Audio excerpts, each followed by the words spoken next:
میری والدہ کومے میں تھی، پیرالائز تھی، میرے بھائی کو 9 گولیاں لگی تھی، میرا گھر گر چکا تھا۔ اس کے باوجود میں نے فیصلہ کیا جو میری والدہ کے ساتھ ہوا کسی اور کی ماں کے ساتھ نہیں ہونے دوں گا، اس کے خلاف جہاد کروں گا۔ مجھے معلوم ہے میری آواز اٹھانے پر میں اپنی جان ہتھیلی پر رکھ کے نکلا۔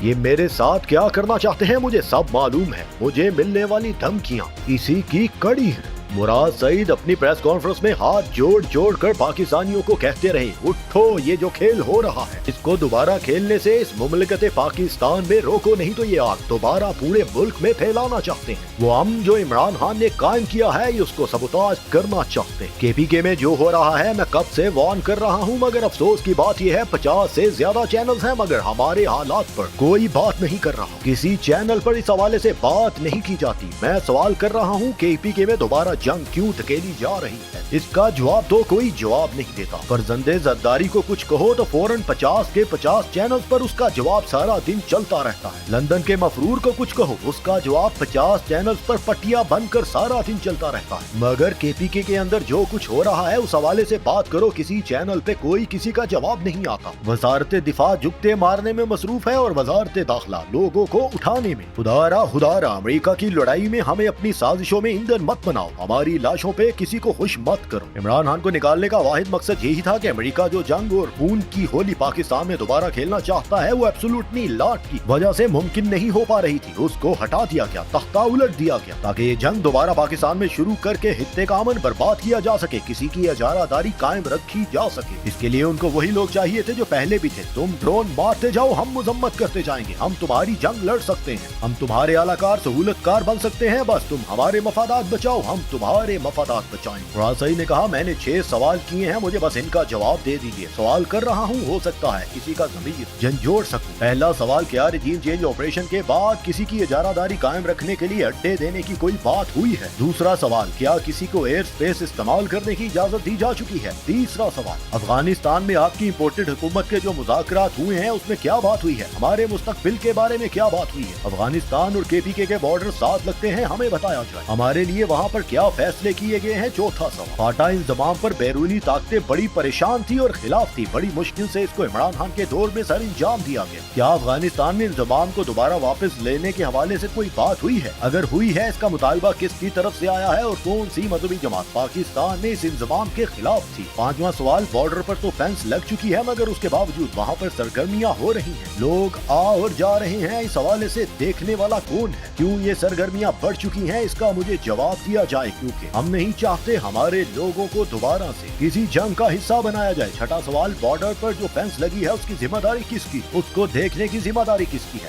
ڈیفنس منسٹری کی ہے یا پھر انٹیریئر منسٹری؟ اگر ان کی ہے تو ڈیفنس منسٹر تو جگتے مارنے میں مصروف ہے اور انٹیریئر منسٹر لوگوں کو اٹھانے میں مصروف ہے۔ ہاتھ جوڑ کر کہتا ہوں، آپ نے حکومت بدلنی تھی، بدل دی، این آر او دینا تھا، دے دیا، آپ نے معاملہ سیدھے کرنے تھے، کر لیے، مگر خدا کے لیے اب مزید ہماری لاشوں سے مت کھیلو، یا ہمیں کسی اور جنگ میں مت دکھیلو جو پہلے ہم لڑ چکے، جس کے اندر ہم اپنی معیشت کو برباد کر چکے، کتنے سیکورٹی فورسز کی قربانیاں دے چکے، اور یہ آگ پورے پاکستان میں لاہور، کراچی، بلوچستان تک پھیل چکی تھی۔ اس آگ کو بڑی مشکل سے عمران خان نے اپنے دور میں روکے رکھا تھا، کسی کو ڈرون حملے کی اجازت نہیں دی گئی اور نہ ہی ملک میں امن برباد تھا، مگر اب دوبارہ سے یہ آ چکے ہیں اور دوبارہ کے پی کے کا جس کو ہم نے بڑی مشکلوں سے حاصل کیا تھا۔ کے پی کے میں ترقی ہوئی، خوشحالی ہوئی، یونیورسٹیز بنائی گئی، روڈز بنائے گئے، موٹر ویز بنائی گئی اور وہاں پر رول اینڈ لا کو امپلیمنٹ کیا گیا، سیاحت کو فروغ دیا، امن واپس لوٹ آیا، فاٹا کا انضمام کیا، مگر اب اس خطے میں ہمارے ساتھ پھر سے وہی کیا جا رہا ہے جو 2007 میں کیا گیا۔ اب وہ دور نہیں ہے، یہ 2023 ہے، اس میں ہر